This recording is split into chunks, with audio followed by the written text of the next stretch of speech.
हल्लेखोराला कर्मचाऱ्यापैकी कुणी घरी प्रवेश दिला का याचा शोध सध्या पोलिसांकडून सुरू झालेला आहे। घटनेच्या काही मिनिटं आधीच करीना घरी परतली होती अशी सूत्रांची माहिती आहे। 3 महिला नोकर, 1 पुरुष नोकरासह करीनानं सुद्धा हल्लेखोराचा सामना केला अशी सूत्रांची माहिती आहे। सैफला रुग्णालयामध्ये नेत असतानाच हल्लेखोर पळ काढण्यामध्ये यशस्वी झाल्याची सूत्रांची माहिती आहे। अक्षय मणकणी आमचे प्रतिनिधी अधिक माहिती देतील। अक्षय, तपास कुठपर्यंत पोहोचलाय? ऋषाली, खरं तर सैफ अली खान अभिनेत्यावरती खरं तर जीवघेणा हल्ला जो आहे तो चोरट्यांकडनं करण्यात आलेला होता आणि त्यानंतर सैफ अली खान यांना लीलावती रुग्णालयामध्ये दाखल करण्यात आलेला आहे। त्यांच्यावरती काल यशस्वीरित्या शस्त्रक्रिया सुद्धा पार पडलेली आहे, परंतु या संपूर्ण सदर घटनेमध्ये जो आरोपी आहे तो अद्याप देखील पोलिसांच्या हाती लागलेला नाहीये। खरं तर सैफ अली खान हे राहत असलेल्या इमारतीमध्ये 12व्या मजल्यामध्ये तो हल्लेखोर जो आहे, आरोपी जो आहे तो पोहोचला कसा, या सगळ्या संदर्भात आता पोलीस अधिक जलद गतीने तपास करताना पाहायला मिळतात। आरोपीचा शोध घेण्याकरता जवळपास 20 पोलिसांची पथकं तयार करण्यात आलेली आहे। ज्यावेळेस सैफ अली खान यांच्या घरी जो हल्लेखोर आहे त्याने ज्यावेळेस हल्ला केला त्यावेळेस त्यांच्या घरामध्ये करीना कपूर सह इतर 3 महिला कर्मचारी आणि 1 पुरुष कर्मचारी आणि सैफ अली खान असे मिळून जवळपास 11 जण जी आहेत ती संपूर्ण घरामध्ये होती। ज्यावेळेस हल्लेखोराने हल्ला केला त्यावेळेस सैफ अली खान यांच्याकडे त्यांनी पैशांची मागणी केली आणि त्यानंतर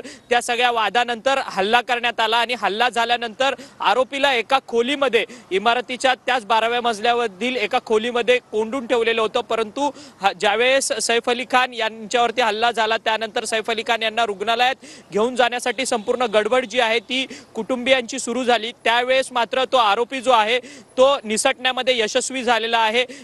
या संपूर्ण इमारतीमध्ये येण्याकरता कोणत्याही संशयास्पद आतमध्ये जो आहे तो आरोपी आलेला नव्हता इमारतीमध्ये। त्याला इन अँड आउट, इमारतीमध्ये आत आणि बाहेर जाण्याचा मार्ग जो आहे तो त्याला माहित होता। त्यामुळे या इमारतीची आरोपीने गेल्या अनेक दिवसांपासून रेकी केली होती का, हा देखील एक संशय आहे आणि या सगळ्या संदर्भात आता पोलिसांकडून अधिकचा तपास जो आहे तो सुरू करण्यात आलेला आहे। परंतु 20 पथकं तयार करण्यात आलेली आहेत। अद्याप देखील जो आरोपी आहे तो पोलिसांना अद्यापही सापडलेला नाही आणि संपूर्ण ही झटापटीची घटना जी आहे ती जवळपास रात्री 2 ते 2:30च्या दरम्यान झाली होती आणि त्यानंतर हल्ला झाल्यानंतर लगेचच सैफ अली खान यांना इमारतीच्या खाली आणलं गेलं आणि त्यांना रिक्षाद्वारे लीलावती रुग्णालयात आणण्यात आलेलं आहे। खरं तर ज्यावेळेस हल्ला झाला त्यावेळेस त्यांचे ड्रायव्हर देखील कामावरती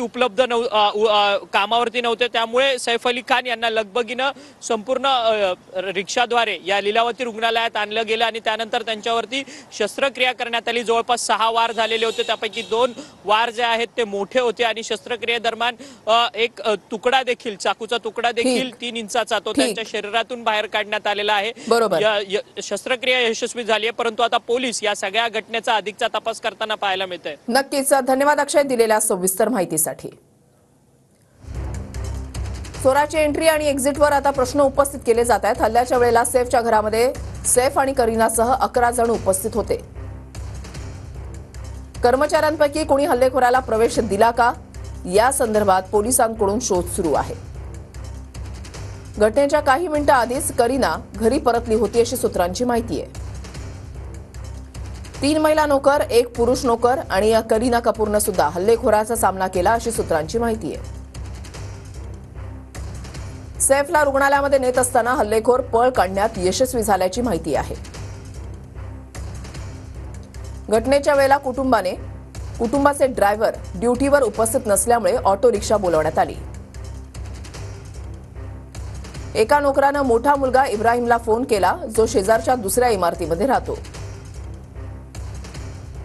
इब्राहिम आणि एका मदतनीसानं सैफला लीलावती रुग्णालयामध्ये नेलं।